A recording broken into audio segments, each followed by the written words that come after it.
Welcome, everybody, to Paper Gold Deep Dive Excavation, episode number 7. Today, we will be talking to one of our newest members of Paper Gold, and his name is Spencer. We're going to have him introduce himself and tell everybody a little bit about how he got started in the book business and where he's at now and where his growth is going to be. And along the way, we're going to also answer some of the questions he has about building his business. So Koty and I are anxious to talk to him today for 60 minutes. So without further ado, Spencer, tell us a little bit about yourself. Max and Koty, I want to thank you guys for having me on the show today. My name is Spencer. I'm a 22-year-old bookseller from Chicago, Illinois. When I make it through 2024, this will be my 4th year selling books. It'll be my first full year full time. I graduated from college in May from the University of South Carolina, where I started my book journey while I was in school. This kind of all started after being inspired from one of actually my classroom projects while I was in college. And I started being the school's book guy and hunting around South Carolina for books. And where are you at now with your growth 4 years in? I'm sure you've seen some wonderful progress. Is the progress that you've seen beyond already what you ever envisioned? When I would say around August of 2022, I was really pondering like what would be that maximum revenue point that I think I could make as a cherry picker, just as a cherry picker, going around a few times a week and on the weekends. What top line number do I think I can hit? And at the time, I thought like, if I'm just cherry picking, doing the volume that I'm doing currently, I could hit about $6,000 a month in sales. Okay. So right now, I'm currently usually at around 8. I hit That's that great. for the first time in November. And really that magic number for me is in the 10 to 15 grand a month range. Like I said, I'm a young guy. I just graduated school. I had certain metrics that I needed to hit in order to continue doing this. I forego job opportunities coming right out of school in order to pursue this. And I needed to prove to my financial supporters, my parents, that this was a legitimate thing that I could do full time. And since June, since I unloaded my car and moved back to Chicago, I've been pedal to the metal, trying to scale this and get to that 5-figure a month range in terms of sales.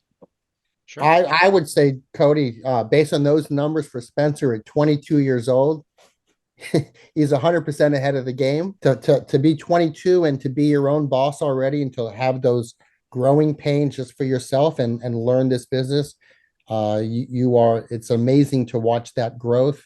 Your biggest month also coincides, I think, with joining Paper Gold, but we'll leave that for another conversation. I'm curious, what is your do you know what your ASP is? Sure. So my Amazon ASP is a little bit above $17. Okay. My eBay ASP is closer to 30. Sure. All right. So this is good, Koty, because he's doing both platforms. Even though the ASP on eBay is higher, is the work daily divided 50% into eBay and 50% into Amazon, or is one outweighing the other in workflow? Okay, so this is good. Let me kind of walk you through my weeks. And this is interesting because I kind of have puts in both buckets, right? I am a cherry picker and I am starting my transition into the bulk model. So Monday, Tuesday, and Wednesday, I am in my office space warehouse, going through pallets, sorting between, Amazon keeps and eBay keeps, and doing kind of the bulk model of things. Thursday, Friday, and Saturday, I have regular appointments, regular clients, however you want to put it, that I go see each week regularly, where I have backroom access to some of those, very good relationships with others, and for some, I'm just a normal patron. But that Thursday, Friday, and Saturday for me is all cherry picking, and Sunday is kind of a mad dash to get everything listed, boxes packed up, orders out the door, ready for Monday. And where are you doing your cherry picking? Are you an estate sale guy? Are you thrift stores? Everything? I actually don't like estate sales, which might come as a surprise to some people. It's just not my thing. Mhm. Most of my cherry picking sourcing comes from libraries. I have had tremendous success in the area that I grew up in, sourcing from libraries there. We have a very, very good library donor, library friend system in this part of the country where I'm at. I do have a relationship with one thrift store. This is a non-for-profit program. They raise money for their charity through their thrift store operations. I handle 100% of all of their media donations that come through that charity. I have a library that I have complete backroom access to, no restraints. I have another library that I have limited backroom access to, maybe about once or twice a month. They'll let me go back there. And then a few other libraries, like I said. I'm just a normal guy. They know me, but other than that, that's it. Just a normal guy with the backroom access. That's all. That buys a lot of books. Yep. Yeah. Okay.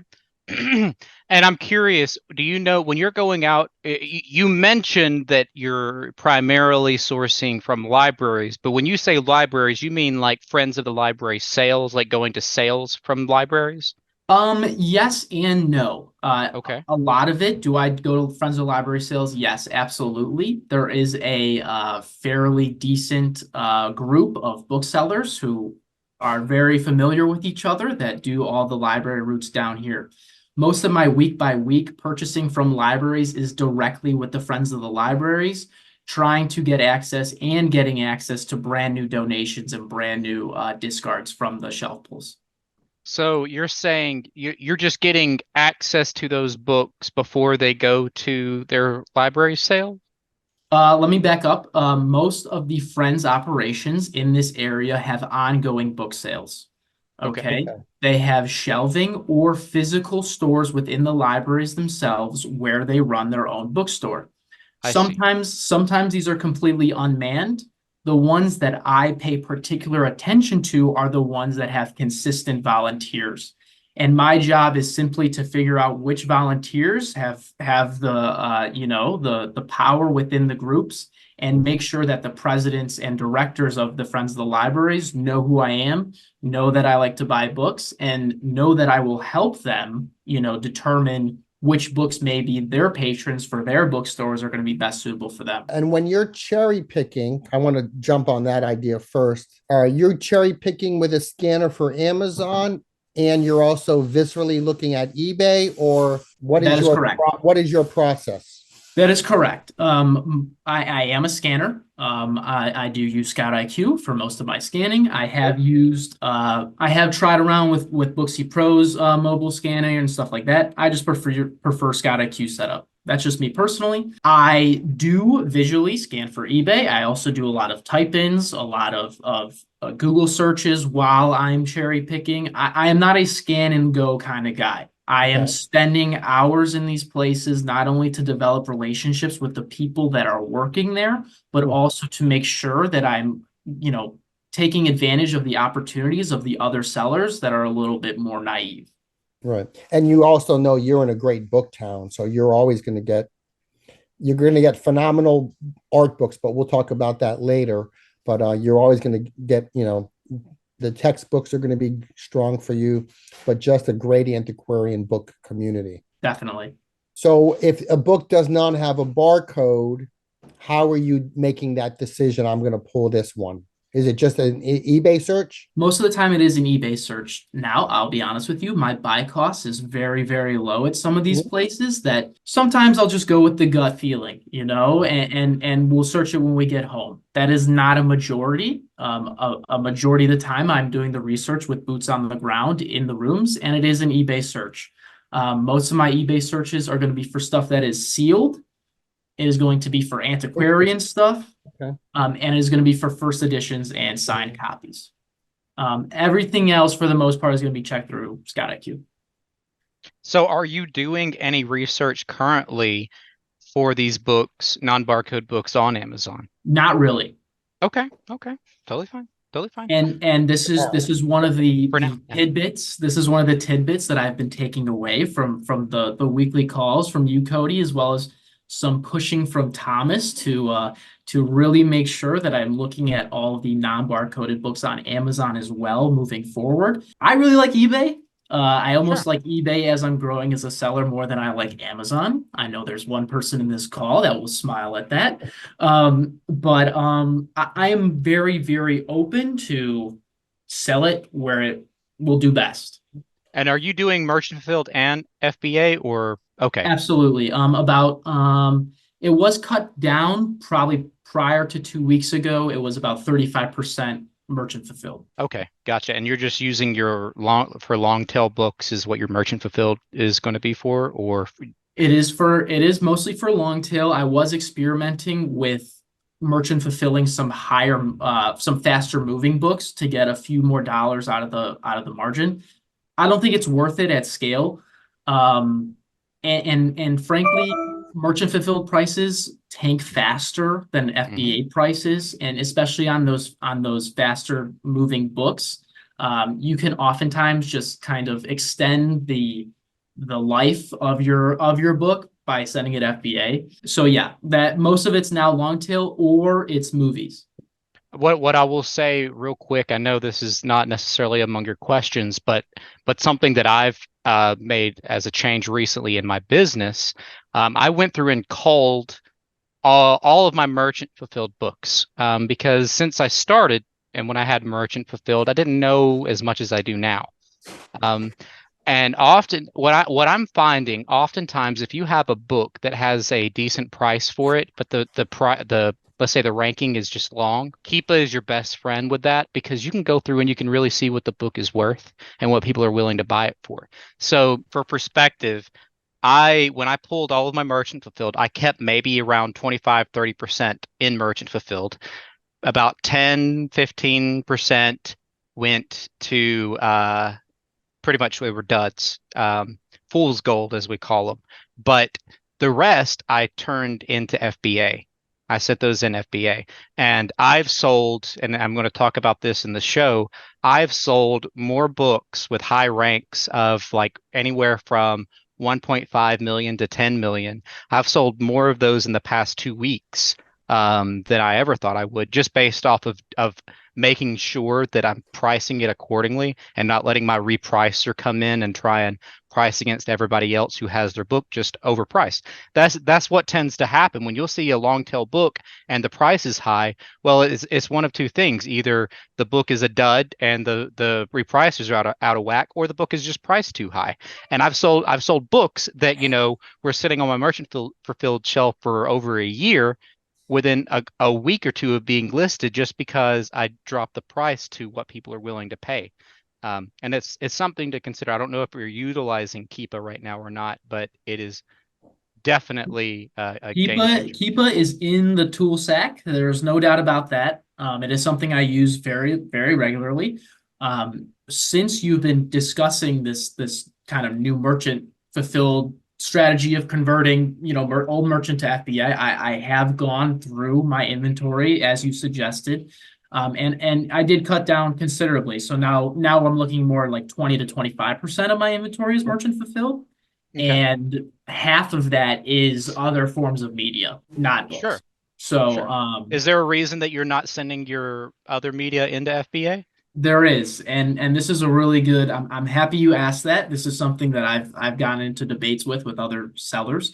Hmm. I have, nor do I see in any of the near future eligibility for the buy box for any media. Hmm. And so whether or not my media is sent in versus FBA or merchant fulfilled, it's going to be priced at the same price, just based off of how my repricer settings are set up. Not that that can't be changed. Of course, it can be changed. But because I don't have the buy box, nor will I get the buy box on any movies, CDs, or video games that I send in, I typically just keep them and take advantage of the a little bit additional extra margin on some of those because they're going into bubble mailers and they're all under a pound a piece. So Sure. Okay. Interesting. And are you even considering like if there are FBA offers on the media before making um that decision? Yes, I am, and frankly, I think I'm going to be changing on this system soon, just based off of some of the success that I've been having recently with that, sending longer tail items FBA with just books. I think it would be, it would be wise to try the same system with the movies as well, even though I don't have the buy box. The fortunate thing is a lot of the movies I get are almost brand new. 90% of the movies are ex-library. The ex-library or the libraries around me typically over purchase on everything, which is a conversation for another day. And I get to reap the benefits of that. So, I have tons of copies of 4K Avatar right now that just came out, right? And Mhm. there's very few offers on there. And so I'm just keeping them merchant fulfilled because there's not a lot of competition and they're selling. Whether or not I can get a competition advantage on an item that has a lot of used offers compared to its selling velocity, if it's more advantageous to sell at FBA, I don't know, and it is something that I will be experimenting with this year. Let's just go back a little bit. You did mention a couple times about your warehouse. I know this is something that a lot of our members talk about, and maybe they work out of their home and they're growing out of their home. It looks like that you took the growth ahead, and you said, I do want to get bigger," so you have a warehouse. What is the space of a warehouse? And you don't have to give us the exact cost, but what does approximately a warehouse of that space cost where you are located geographically per month? Okay, so I'm gonna come out and be very transparent with you both and everybody watching. I do not pay a thing for this space. I love that business plan. Yeah. Okay. Cody, we're moving to Chicago. I do not pay a dime for this, and I'm very honest about it because I'm very, very lucky for that. So this is a 10,000 square foot building. It is about 3,000 feet warehouse, 7,000 feet office space. Including me, there are three businesses that work out of this building. Mhm. I kind of just fill the gaps. Wherever I can fit some stuff, I put it there. Wherever I can work, that's where I work. I try to be respectful of the people around me and not be in their way too much, but that's just how I do it. It was space that was available to me, Yeah. and I took it. Do you still have room to grow though, even in that format, or are you at your limit already? With the recent with the recent increase in inventory that I got last Yeah, week, yeah, we'll talk about that. I'm pretty much at capacity. I cannot bring in another pallet at this point. Okay, that's always an interesting dilemma too. But it's also advantageous to you as a cherry picker that you can sort of grow and choose what you want to be on those shelves. You know, using just buy sold comps. So that's pretty good idea. Um, do you But see? with your cost being Yeah, low too, just as a side note, that doesn't mean you can't rent a storage unit. It's not like if an opportunity arises, you can't right. get a place, especially if you're not paying for a place already. Now, what I will say though is hopefully by the end of the month, I will have more space within the building itself. There's certain people leaving, certain people Right. retiring, certain personal items like vintage cars that are going to be moved out of the warehouse that will make room for more of my stuff. So, okay, this is an interesting conversation. So, do you already have in your mind, do you have a vision of where you want to be way down the road? I know we talked about numbers a little bit, but with the opportunity of warehouse space ever growing for you, you can have a very large eBay business, a very large merchant fulfilled business that's also doing FBA. So interesting you asked me this question. I had a family friend the other day ask me, they're like, I buy a bunch of books from thrifts books all the time. You know who they are? I go, yeah, I know who they are. And I'm like, they're one of the top five largest booksellers in the country. And they're like, oh, so do you want to be like that one day? And I'm like, I don't really know. Something like so far into the future is not something I've really given thought to. I have been trying to prove to myself and to other people that this is a model that works for a full-time individual as a real adult in the real world. Yeah. And truthfully, the big, what does this turn into? The answer to that question, I really don't know. And I think there is a slight problem with that, not having, a complete vision of that long-term horizon. But at the same time, I'm very, very focused on building this to a point that is sustainable for me in my life. And so that is really the goal right now is really within the next 12 months, how do we make that a reality? And, I've done a great job of turning this interest into a hobby, the hobby to a hustle, the hustle to a part-time job, and now it is time to make this a living and to turn the job into a business. And that's really all that I'm focused on. Nothing about what you're talking about says part-time to me at all. I mean, I talk to you almost every day now. You're in the warehouse almost every day. So there doesn't seem to, I don't think you're putting in part-time hours anymore, are you? No, absolutely not. Yeah, so it's definitely full time. I know that the most obvious transition here is to talk about an employee, but I want to bridge that with one more thing that happened to you miraculously last week. I know that I got a phone call from Tom, and Tom said you need to talk to Spencer. He just got a load of books in.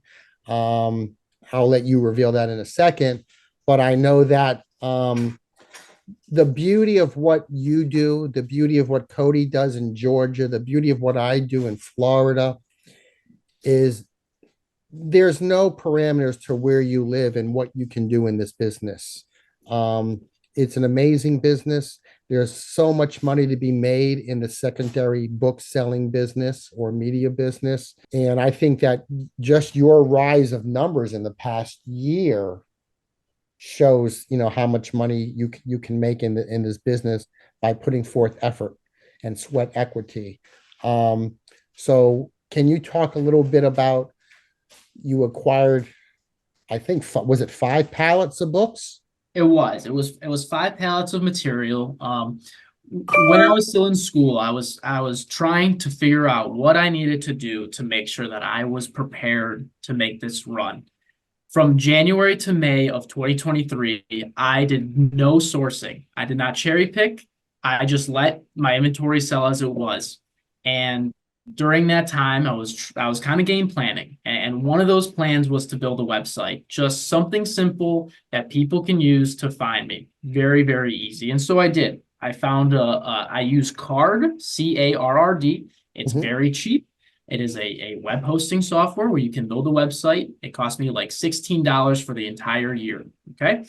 And I built the website. I did some very common, very simple, Google Analytics, make sure my Google tag is set up, make sure that it's indexed properly. People can find me geographically. And I've been letting it sit. And maybe once or twice, a couple times a month, I get a call. Somebody in the area, they need to get rid of books. They want books donated. I know this is a huge part of Koty's business and your business, Max, as well. And this time I kind of got lucky. I got a call, first thing in the morning. This was maybe 10 days or so ago. I was up late last night the night before talking with Tom. I'm like, dude, you're keeping me up all night. We're talking about books. I got stuff to do tomorrow, man. I was awoken by a call, picked it up. It was a really nice guy. He said, "Hey man, I'm on your website here. Do you take books?" I said, "Yes, sir, absolutely. I do take books. What kind of books are we talking about here?" He goes, I have some really nice books. They were supposed to be given away to homeless people, but they're really not appropriate for that sort of charitable act. And these are brand new. And it's going to cost me more money to recycle them than it would be to transport them. If you want them, they're yours for free. I just need them out of my warehouse within an hour or so. I said, "Hey, man, I can meet you at my warehouse in a half hour. It's not a problem. How many books are we talking about here?" He goes, 5 pallets. I go, "Oh, okay, I'll meet you there." Shows up. We start unloading this stuff. The guy leaves. I start breaking it down. 100% of the books are from the Art Institute of Chicago, one of the most prestigious art museums and art collections in the world. And these are all books from their bookstore. And yeah, 5 pallets. Crazy stuff. And multiple copies of specific volumes, many factory sealed. And the beauty of this story for me is you had the ingenuity to have a website. He may have never reached out to you without that connection that you forecast as being profitable for your business. And he calls you out of the blue. You woke up in the morning not expecting anything like this to happen. And this sort of magic happened for you. And I know that we've talked about these books and sent pictures back and forth. You know, you're going to make a lot of money from these books. You're going to be cross-platforming these books as well. Have you counted all the volumes you have in this collection? I have not counted all the volumes. Everything unstacked, I have about 5 pallets worth of books that I have more than 3 copies of. And I sent you a picture of those. I also have 2 basically extra large Home Depot boxes full of sealed volumes that I have 2 copies of. And 2 copies is no problem. As you know, one can go on Amazon, one can go on eBay, 2 can go on Amazon, no problem.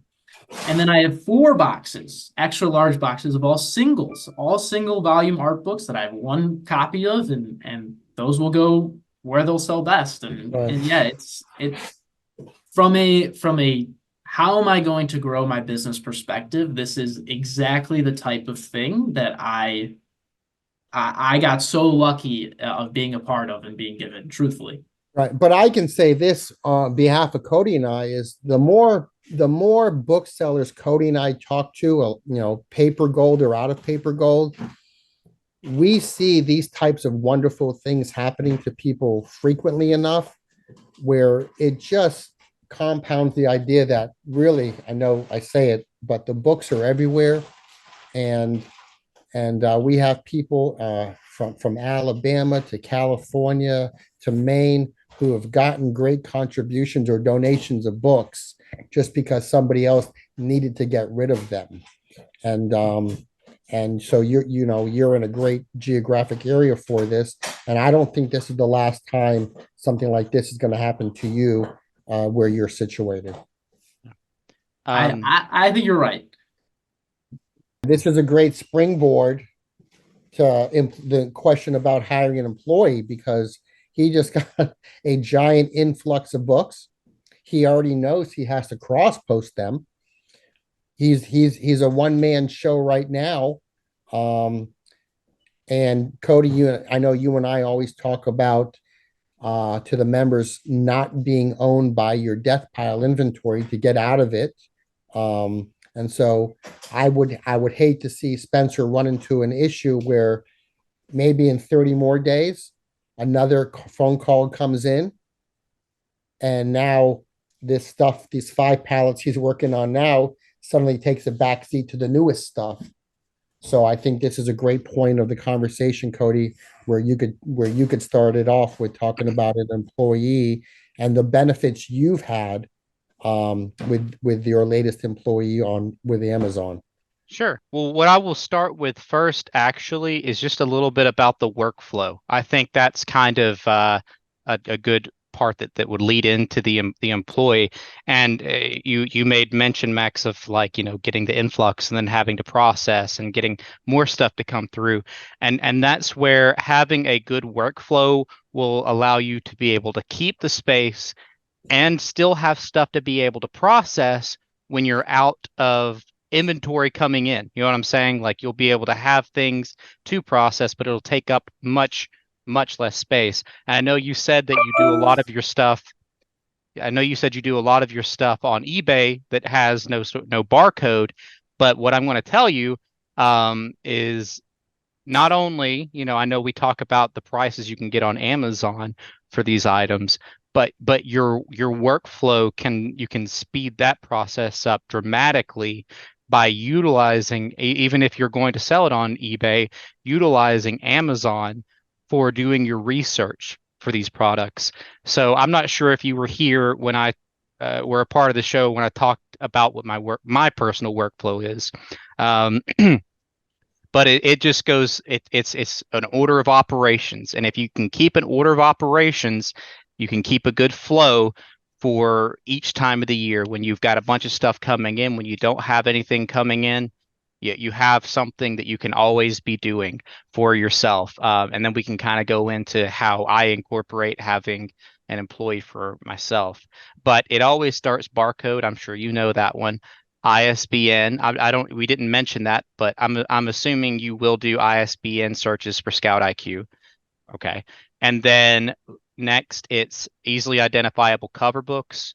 So with Amazon Seller app, you can just take a picture of that book. If it has any sort of easily identifiable cover, it doesn't have to be as detailed as this. It could be as simple as text on the cover of the book. And then lastly, a book that has no barcode, no ISBN, and no easily identifiable cover. Those are the harder ones to do that research on. And you already know this, taking a picture, that whole process, I'm sure. Have you utilized this method before with cover scans? Absolutely. And I do want to mention as well to you, Cody, that when I am processing my pallets, I'm using Pallet IQ, just so you know, for the conversation, just so you Oh, know. okay. Perfect. Well, then That- then yeah, then that's even better as as a seller to be using Scout IQ or to be using Amazon as your platform for these non-barcode books. Because as you know, you have the ability to print out a barcode that that acts as the ASIN for the book for when you're listing. So you know this, taking a picture of the cover, easy to do, pasting into Scout IQ, but then you have your non-barcode books. So your process right now is finding them on eBay.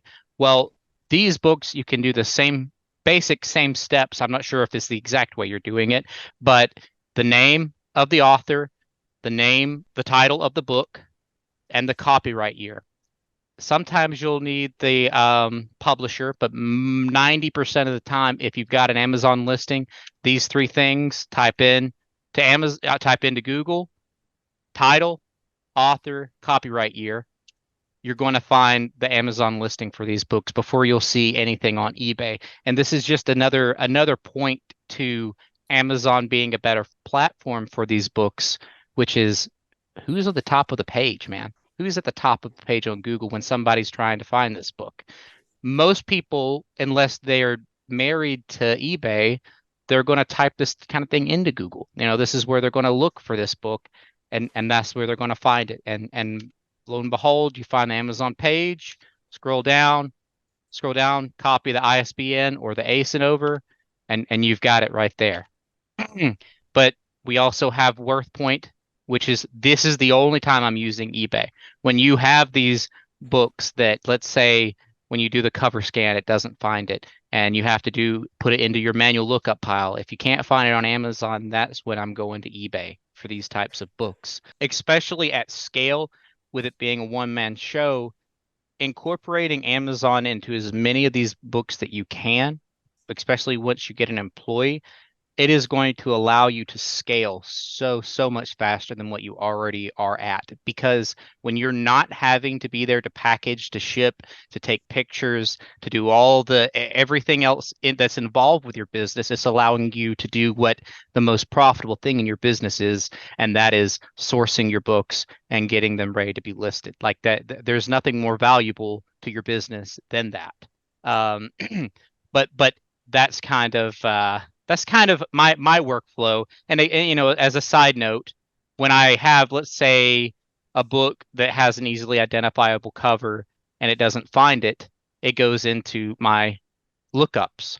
Now, this is a part of what I'm saying that will speed up your process and allow you to still have books when you don't have anything coming in. It'll allow you to have something to do that won't take up much space. And that's going to be all of your non-barcode, non-easily identifiable cover books. Don't do these as you are scanning through your stuff. Have all of these books in on a shelf or to the side or whatever you wherever you need to put them, because these are the ones that are going to take up the most of your time. Okay. If you can have those put to the side, you can process the majority of everything you have very quickly. So instead of, let's say with you trying to process everything individually, you're going to take 10 times longer to go through one of your Gaylords. where if you were to just pull out your barcodes, put it in a pile, pull out your ISBNs, put them in a pile, pull out your face cover scans, put them in a pile, and then knock all of those out, you can do those. I mean, I'm sure you know very quickly in comparison to everything else that you have to manually look up. Um, and having that is going to speed up the process to allow you to have more stuff come into your warehouse and still have the more challenging books to look up when you don't have more stuff coming in. So let's say you process all of these books and nothing is coming in. Well, then there's your opportunity to go through all of the others, the ones that are a little more difficult to find. And that's my recommendation on having a workflow, especially doing the one man show, man. Yeah, I know exactly how challenging it is, and and that's with me not doing eBay. You know, my side of eBay for a long time was Max, you know, just sending it. If it was eBay worthy, Max got it. And because Max is like my Amazon FBA for eBay books because I just get them in a box and ship it to him and he does all of the hard work that I just didn't have the time to do with the amount of sources that I had. So yeah, that's what I would say would be a really good thing to incorporate into what you're doing. Just having a solid workflow to get through the majority of the books the fastest way that you possibly can, so that they can be listed and start making you some money and have the space cleared up for more stuff coming in. Because it's easily to get bogged down on, like, you see a cool book, you're like, oh, I've got to find this, I've got to look this up. But it takes discipline. I'm not saying it's easy. It takes discipline to do that. But if you do, you're going to see more sales, you're going to have things processed faster, and it's going to be another reason to want to have an employee. And on that note, of having an employee, what my employee is a lister, because I think the most challenging process in what we do is understanding what a book's value is, and that's the hardest thing to teach somebody. But if you can just make it as simple as conditioning a book, if all they have to do is condition, that's easy. I mean, you can teach anybody to condition a book based off of what your standards are. And you have palette IQ, so you can just be printing out barcodes. And let's say you have those books where you're like, the price is off, it's let's say it's one of those high ranking off price books. Well, what I do in that case for my lister, again, you want to make it as easy as possible because you can hire anybody to do it, is I put my price on that barcode. And my price is right there. And they know that if a price is on that barcode, they scan that in a separate document when they list along, and they type in that price. So I know that when those books are getting shipped out, I go into my repricer and I put a max on it at what that price is. And easy said and easily done on my end and easily done on the lister's side. And Max and I do have two different ways of paying somebody. But I also think we have two very different jobs. Even though they're both listing, they're still two very, very different jobs. And, you know, processing a book for Amazon, you can do what takes you to do one listing on eBay, you could do 20 listings or more on Amazon. So I pay my lister by the book and by the box. So he gets paid 45 cents for every listing that he does, and he gets paid $2 per box that's completed, just because it takes some time to get the box packaged up and taped up and everything like that. So and they're able to work from home doing that. They come by, they pick up books, and they drop off boxes, and that's what the weekly hustle is for them. And when I train somebody, I use GoToLister. I don't know what listing software you're using, but GoToLister is super user friendly, super easy to train people on, easily able to catch mistakes if they make one. Um, but it's just a fast. If somebody doesn't even know, like my lister, I spent 3 hours training, and after that 3 hour period, he knew what he was doing, and he took books home and had 10 boxes for me by the end of the week, ready to go. So it's the easiest thing to train, and the easiest, I think, even if you're going to hire more employees in the future, I think it is the stepping stone of growing, and the first place you should be putting that money into is hiring somebody to do that. I agree. I do not think the sourcing is going to be something that I hire out anytime soon. Hmm. Not only because I agree with you that it's the hardest to teach, but it's also the part that I actually enjoy, Yeah. the most. So, I'm totally with you on there. Now, one question about your lister: did you supply them with a printer? Yes, I gave them a printer.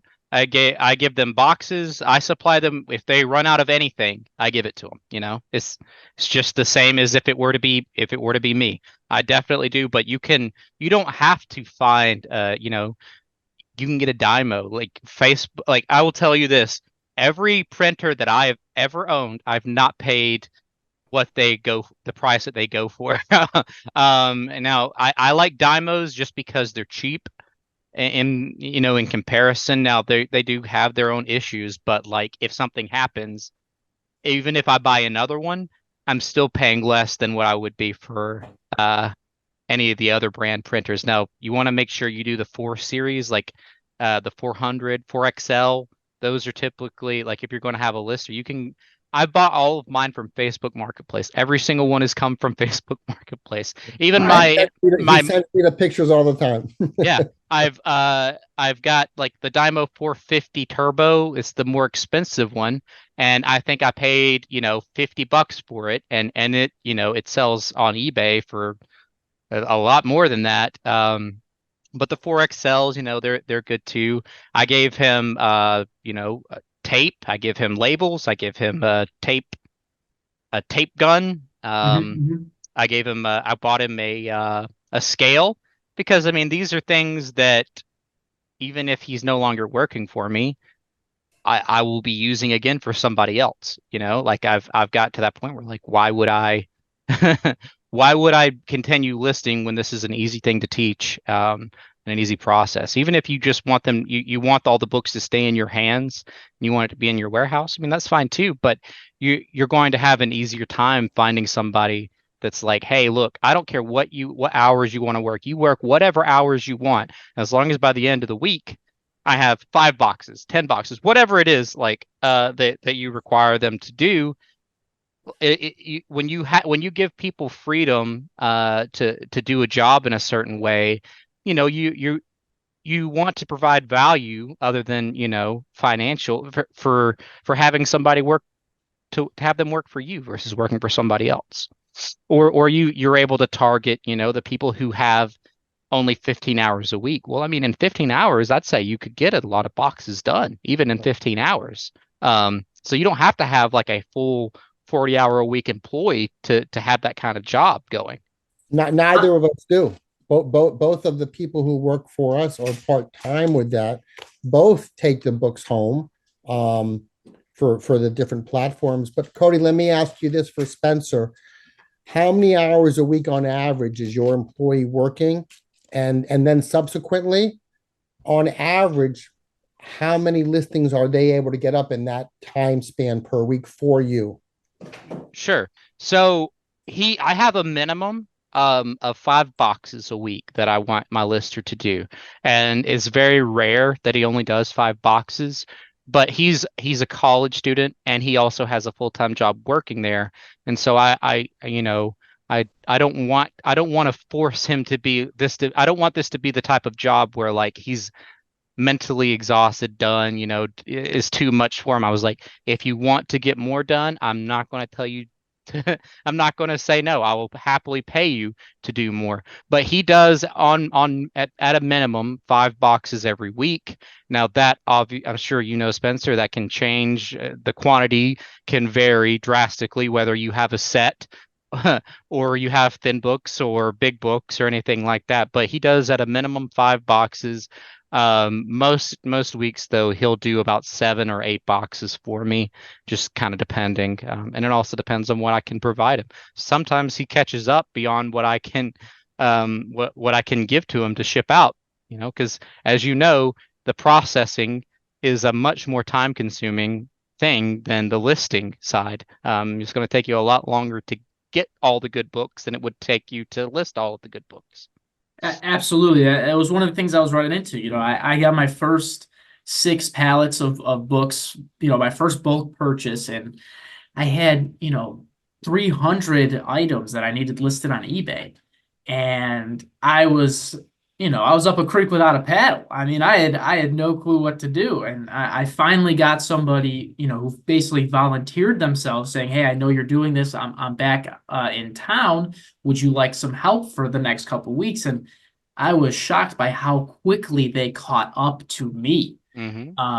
And it was a real eye opener, truthfully. And this person is going to be coming back in May, and they're going to be helping me part time again. But there's a lot of time and a lot of books between now and May, and so this is definitely something that is very important for me in terms of my growth is figuring out how to do this correctly. Now, one question I have for both of you is the type of person.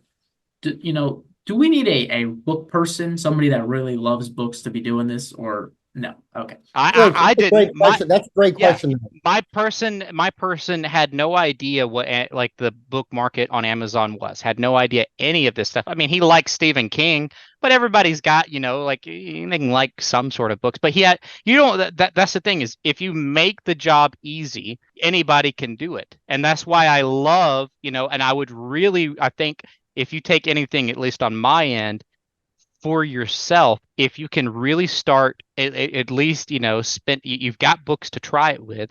Try the method that I'm telling you about with Amazon because you've already got Palette IQ. It's even easier because if you once you find it, you found it forever. You just print out that barcode and it's like the book has a barcode at that point. So try these books that like your initial thought is to go eBay. Try them on Amazon because not only will that speed up your processing time, right?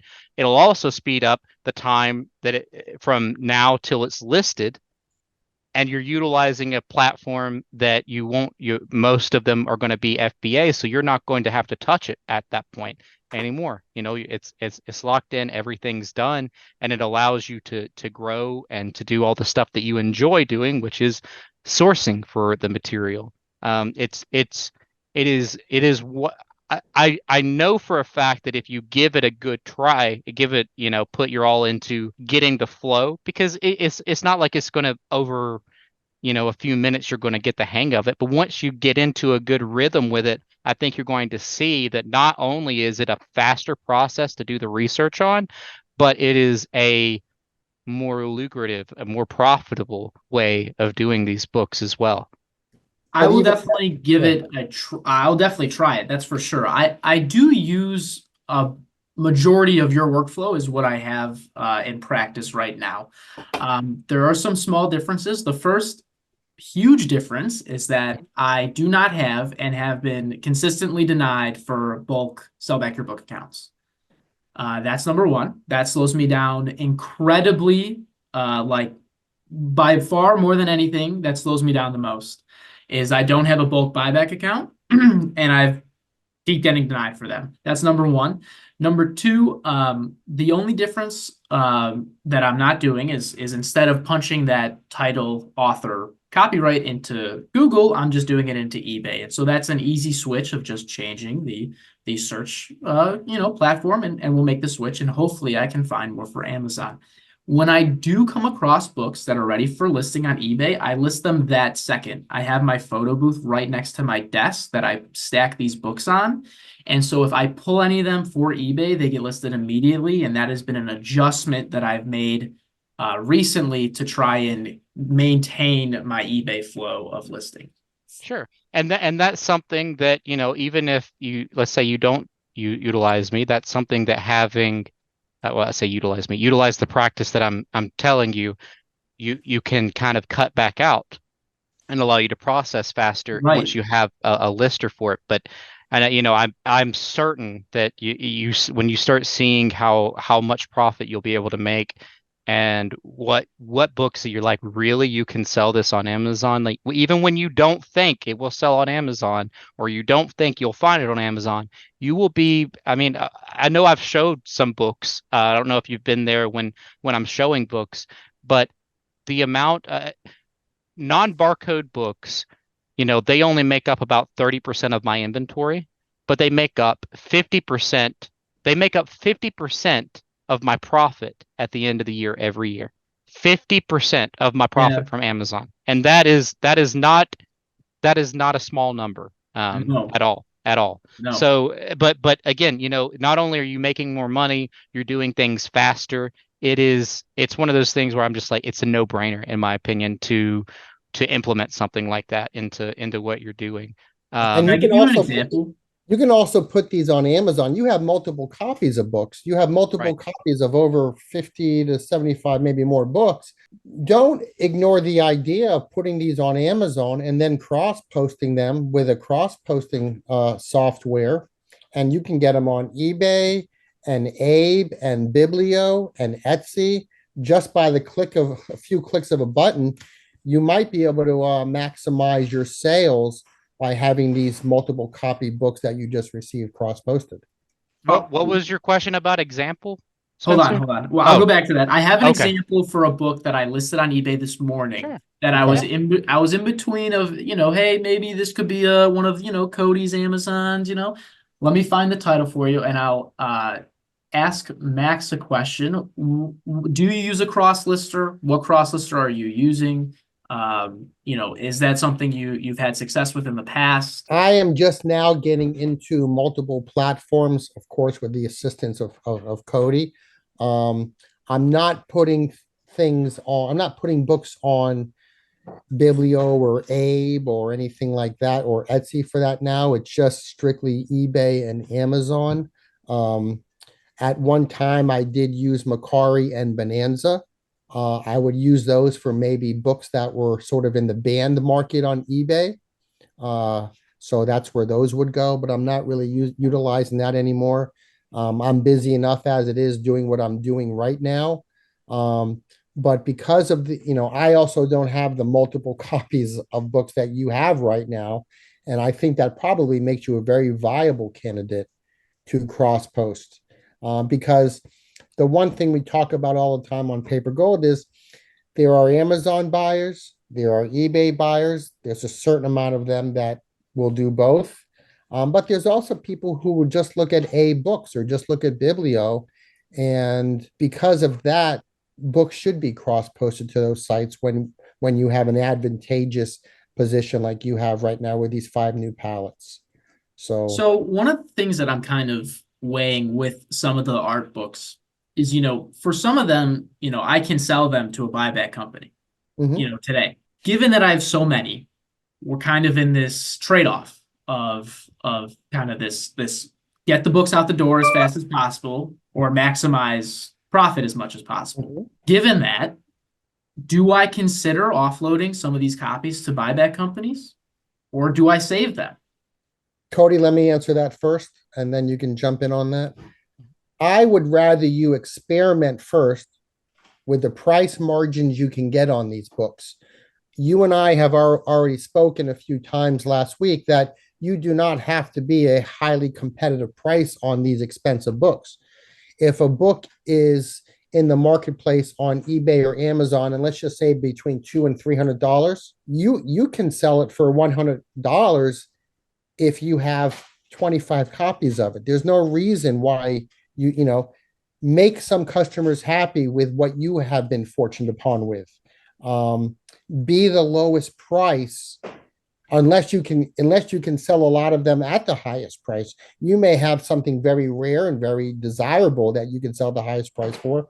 But based on what you and I have talked about and you've showed me pictures of, I think you could cut down on the price, move more product, and make some happy customers who subsequently will become repeat customers for you. And I kind of agree. The second I sell it to a buyback company, they now are going to be on the listing. So Well, yeah, and there's nothing wrong with buyback companies. We all utilize sell back your book, but I think without you doing the due diligence first with seeing what you can get first, I think you should experiment with that first. Cody, do you agree with that or?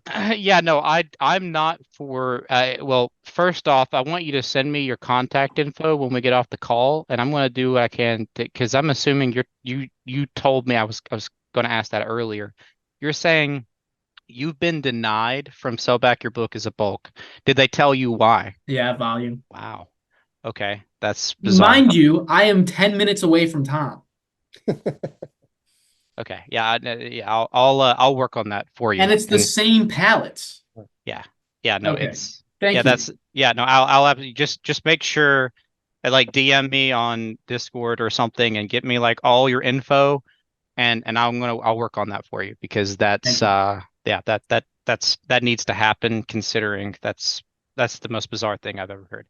It's so Um, much work. It's so much labor putting the boxes together for them. Yeah, no, yeah, no, it's almost not worth it in my opinion, because of that labor that you do. But what I would say is, once you do get into that bulk side, I would utilize those platforms for maybe conditioned books.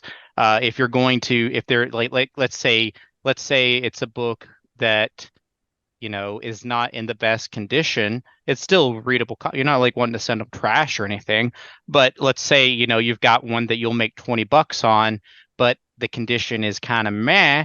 And if Sell Back Your Book's going to give you like 5, 10 bucks for it, ship it, let them have it.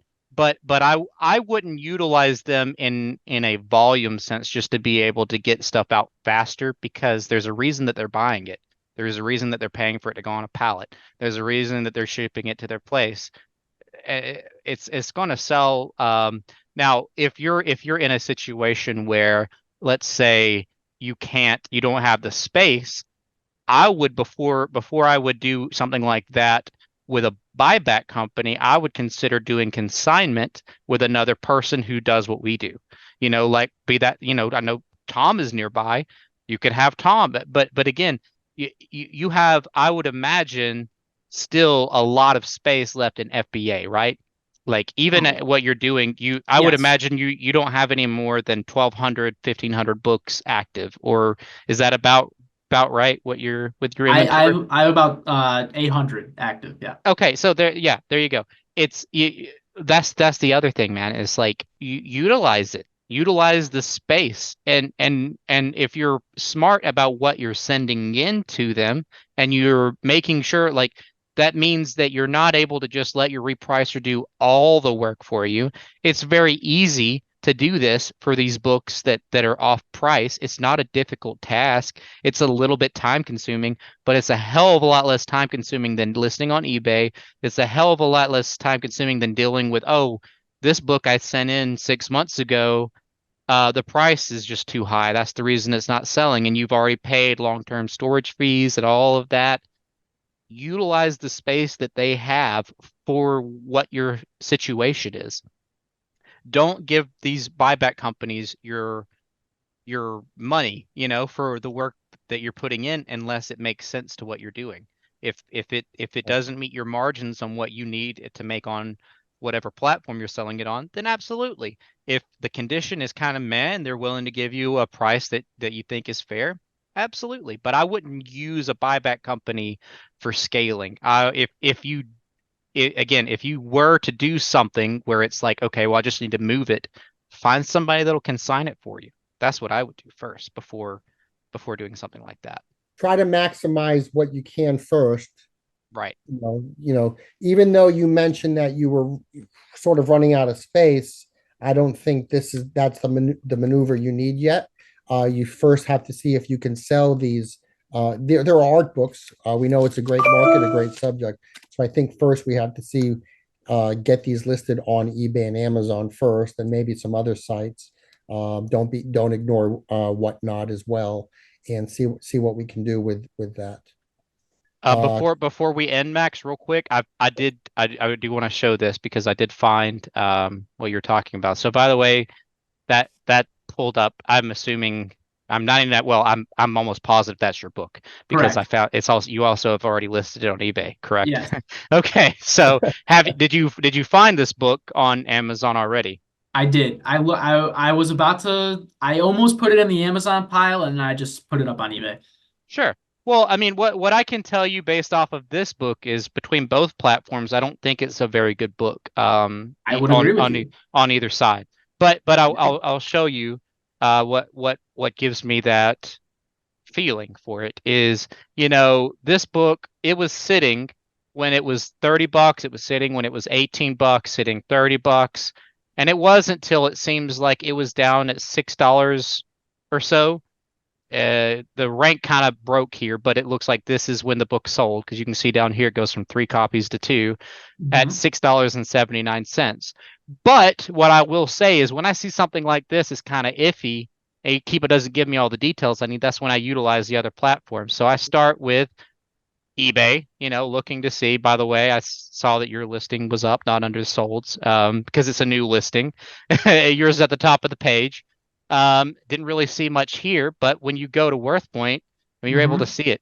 It sold for $8 in 2021.